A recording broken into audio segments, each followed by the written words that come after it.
Hey, I'm Jacob.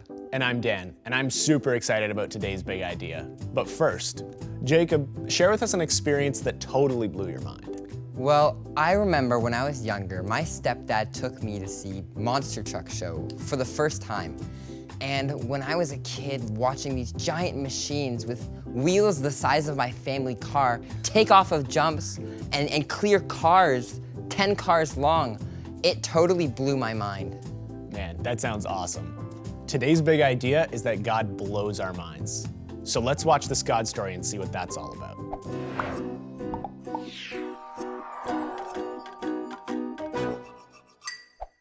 Whether it is providing for our needs, nudging us to do something, or seeing the amazing details he leaves for us in I was about to say Crenature. Crenature. Hi everyone, it's Jen, and it's so great to be back with you today. I want to share with you a fact that kind of blows my mind. See, not too long ago, I moved to the city of Toronto in Canada. And did you know that Toronto is the most multicultural city in the whole world? There are 250 different ethnicities there and over 180 languages spoken. I didn't even know that there were that many languages. Today we are talking about something, or should I say someone, that continually blows my mind. Today's big idea is God blows our minds. He really does. God blows my mind with his love for us, his faithfulness, his care of creation, his kids. I could go on and on. And today, we're gonna hear a story where God blows even more minds. In Daniel 2, we find out that King Nebuchadnezzar had a dream, and it troubled him so much that he couldn't sleep. So he sent for the wisest men to help him explain what it meant. Now, some of these guys got their knowledge from evil magic, and some of them got their knowledge from the heavens. And actually, the ones who got their magic from the heavens, that's kind of like what the wise men were like when they came to visit Jesus. Anyway, King Nebuchadnezzar, or King Neb for short, sent for the wisest men he could find. And he wanted these men to tell him what he had dreamed and what it meant. These wise men were totally confused. They said to King Neb, "You tell us your dream and we'll tell you what it meant." But for King Neb, that wasn't good enough. He's like, "You tell me my dream or I'm going to put you to death." They told him that no one on earth could do what he was asking. It was too hard. They said, "No one could tell you except the gods." The king was so mad at this answer that he ordered all of them be put to death. Now, Daniel and his friends were part of the wise men, so even though they weren't actually there at that moment, they were going to be put to death too. When Daniel found out, he went to his friends, Hananiah, Azariah, and Mishael. Let's read what happens next. He asked them to pray that the God of heaven would give him mercy. He wanted God to help him understand the mystery of the king's dream. Then he and his friends wouldn't be killed along with Babylon's other wise men. During that night, God gave Daniel a vision. He showed him what the mystery was all about. Then Daniel praised the God of heaven. Just like that, God gave Daniel a vision to know what the dream was all about. Mind blown. All of the wisest men in the kingdom couldn't figure this out, but Daniel just asked God, and God told Daniel what the whole thing was about. God is so amazing. So then Daniel offers a prayer and praise to God. Let's read what Daniel prayed. May God be praised forever and ever. He is wise and powerful. He changes times and seasons. He removes some kings from power. He causes other kings to rule. The wisdom of those who are wise comes from him. He gives knowledge to those who have understanding. He explains deep and hidden things. He knows what happens in the darkest places. And where he is, everything is light. God of my people of long ago, I thank and praise you. You have given me wisdom and power. You have made known to me what we asked you for. You have shown us the king's dream.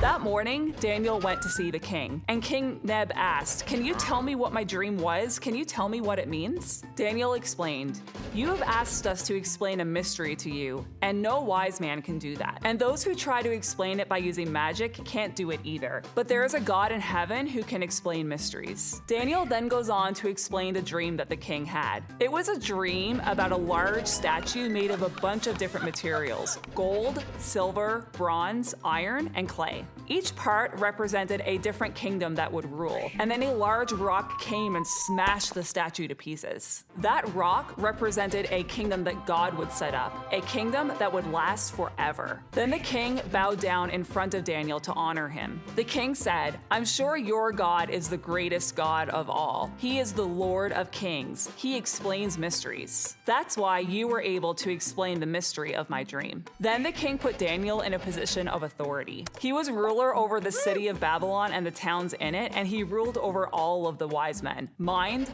blown. We don't always see it, but sometimes God can really blow our minds. One of the amazing things about being a Christ follower is getting to share amazing stories of how awesome God is and see other people's minds be blown by God too. We read about many of those stories in our Bibles, but God also blows our minds in different ways today too. Whether it is providing for our needs in some way, nudging us to do something, or being aware of the incredible details He leaves for us in nature. God is an amazing God, and He blows our minds. Well, friends, it was so great to be with you again today. I will see you next time. Turn to the person next to you and answer the questions before the time runs out. Question time! What did King Nebuchadnezzar want his wise men to do? Tell him who was coming to visit and why, get him a horse to ride and a hat to wear, or tell him what he dreamed and what it meant.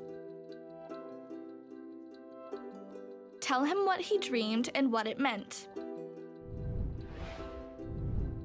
How did Daniel know what the king dreamed and what it meant? He looked in a magic mirror and it told him. He looked up to the stars and read a message. Or he prayed and God gave him a vision. He prayed and God gave him a vision.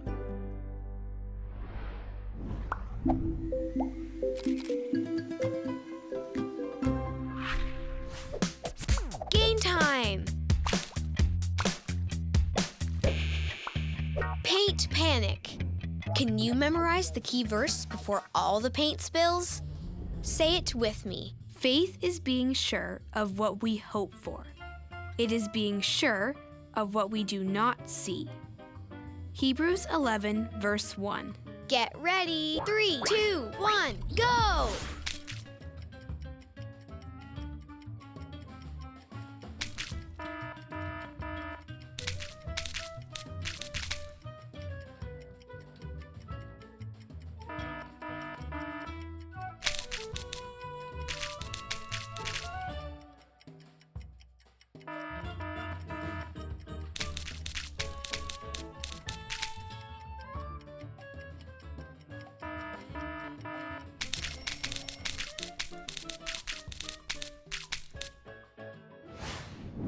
Can you believe King Nebuchadnezzar?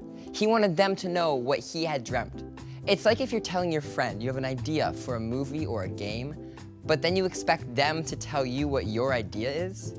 It sounds crazy, but it shows how amazing God is that He revealed the real answer to Daniel.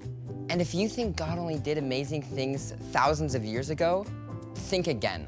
We have this story about our friend Noah that will blow your mind. Watch this.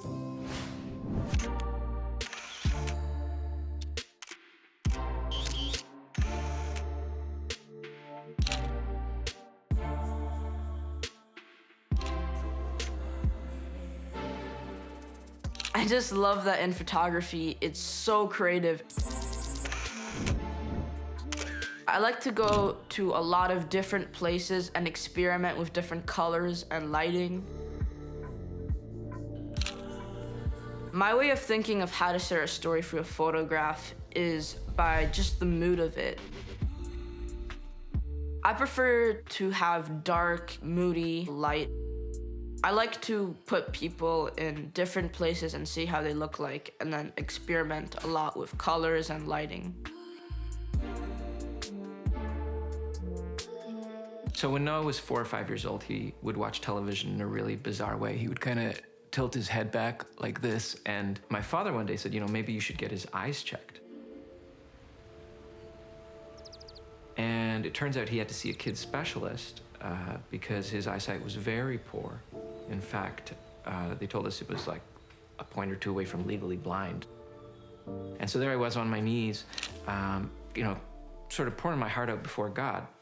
And in all this pain, I sort of cried out to God and said, God, do you understand what I'm going through? Do you know how terrible it is to see your son suffer and not be able to do anything about it? I actually said those words.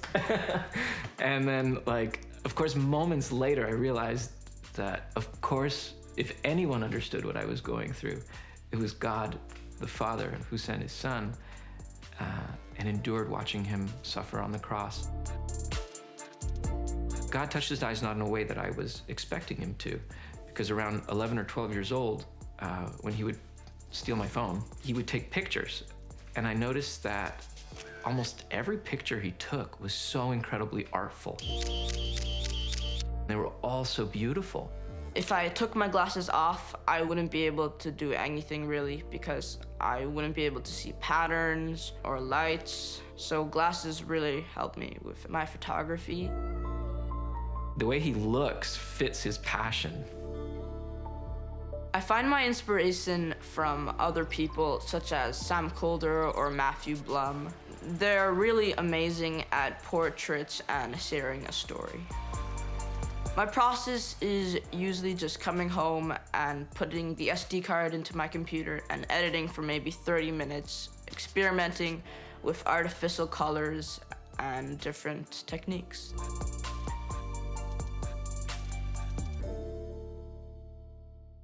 So a year or two ago, I went outside in Florida and realized that it was very misty and sort of dark. So I rushed outside to the beach and snapped a photo. And so I submitted it to a website called National Geographic Kids. Every year, 5 to 10 photos were picked out of 45,000, and I got picked. As a father, I was just so incredibly proud and pleased to see the attention he was getting. The more I think about it, the more I realize that God is actually in photography a lot more than I realize, especially when I'm just walking outside in the woods, day or night, and I see stars or trees and colors. It really is peaceful and reminds me of God's creation. What I'm seeing, not just in Noah, but in my other sons, I have 4 of them, God is also apparently taking their weaknesses, these issues that they're dealing with, and each one of them are different. And what's amazing is that we are also recognizing these incredible strengths in those areas. And so I'm just continually amazed at how God is repeating this kind of thing in all of us. God was able to turn my biggest weakness, which was my eyes. I was almost legally blind, and turn them into my greatest strength, which is just picking up a camera and being able to see the world through that, and not through my eyes.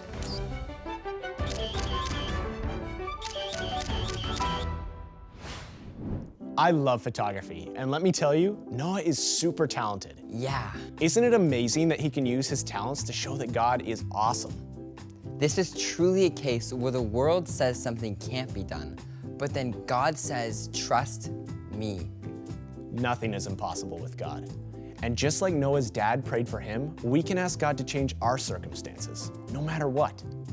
Well, it's time to break into small groups. So let's see what this looks like in our lives.